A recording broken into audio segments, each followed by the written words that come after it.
Assalamualaikum dan salam Sarawakku sayang. Buletin UKAS edisi petang 9 Oktober 2020. Bersama saya Fidai Hanan Sahni. Tumpuan berita. Bahagian Serian kini bertukar wajah dengan pelbagai limpahan pembangunan yang disalurkan Kerajaan Sarawak.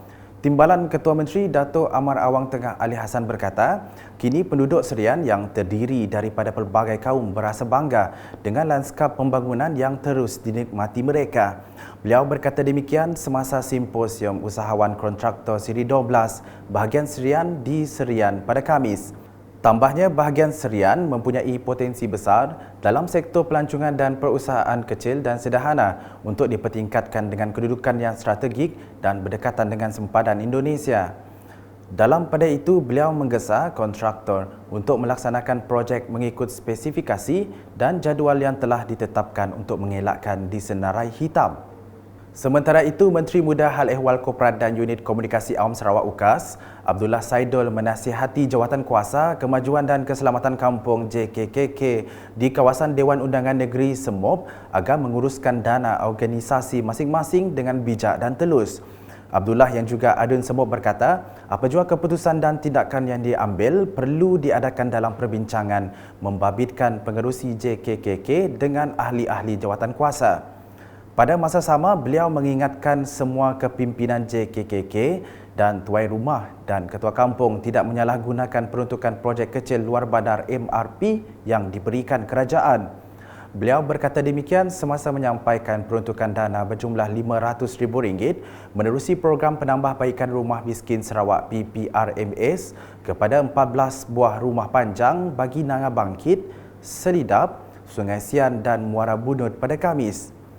Pada program itu, Abdullah turut menyerahkan peruntukan berjumlah RM100,000 untuk gereja daripada unit hal ehwal agama-agama lain Unifor dan peruntukan RM3,000 masing-masing untuk Majlis Kebajikan dan Sukan anggota-anggota Kerajaan Malaysia, Meradong dan Rando Meradong. Berita seterusnya. Sekolah-sekolah di Sarawak perlu menubuhkan koperasi sekolah seperti mana yang telah dilaksanakan Sekolah Kebangsaan Kelawit. Menurut Menteri Muda di Jabatan Ketua Menteri Undang-Undang dan Adat Bumi Putera Sarawak, Datuk John Sikitayai, dengan adanya koperasi ini membolehkan pelajar-pelajar memanfaatkan ilmu berasaskan perniagaan.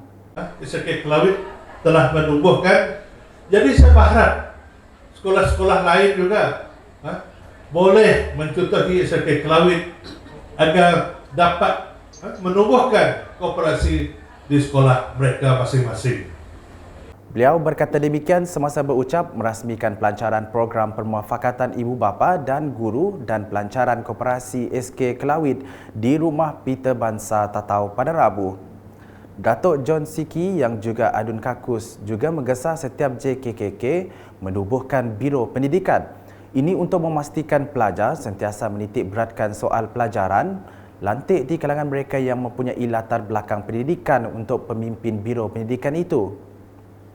Pada majlis itu, beliau telah mengumumkan geran MRP sebanyak RM39,000 kepada JKKK dan RM10,000 kepada Biro Wanita Rumah Peter Bansa. Turut diumumkan geran MRP sebanyak RM10,000 kepada Sekolah Kelawit. Berikut pula, program Info on Wheels merupakan medium untuk mengetengahkan isu-isu semasa seperti penyalahgunaan dadah dan jenayah lain kepada masyarakat umum. Adun Simujan Aula Idris menjelaskan Info on Wheels itu juga merupakan satu komuniti yang bergerak untuk menyampaikan maklumat-maklumat berguna bagi rakyat di peringkat akar umbi. Justru program tersebut boleh menjadi medium penyampaian maklumat kepada masyarakat. Objektif untuk program Info on Wheels adalah untuk meneraju proses komunikasi bersemuka,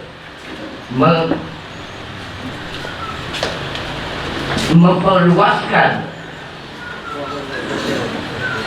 maklumat dasar-dasar kerajaan, memantapkan sistem penyampaian iaitu dari sistem kerajaan hingga ke peringkat akar bumi. Seterusnya mempertingkatkan sokongan dan kepercayaan rakyat terhadap usaha kerajaan. Beliau berkata demikian dalam program Info on Wheels di Dewan Kampung Nanas Simujan pada Khamis. Ujar beliau lagi, anak-anak atau golongan muda harus sentiasa dipantau agar tidak terjerumus dalam penyalahgunaan dadah. Aula turut menyeru masyarakat yang mempunyai maklumat berkaitan penyalahgunaan dadah untuk melaporkan segera kepada pihak berkuasa. Berita seterusnya, terdapat 10 lagi projek program transformasi luar bandar RTP akan dilaksanakan lagi di kawasan Dun Tasik Biru.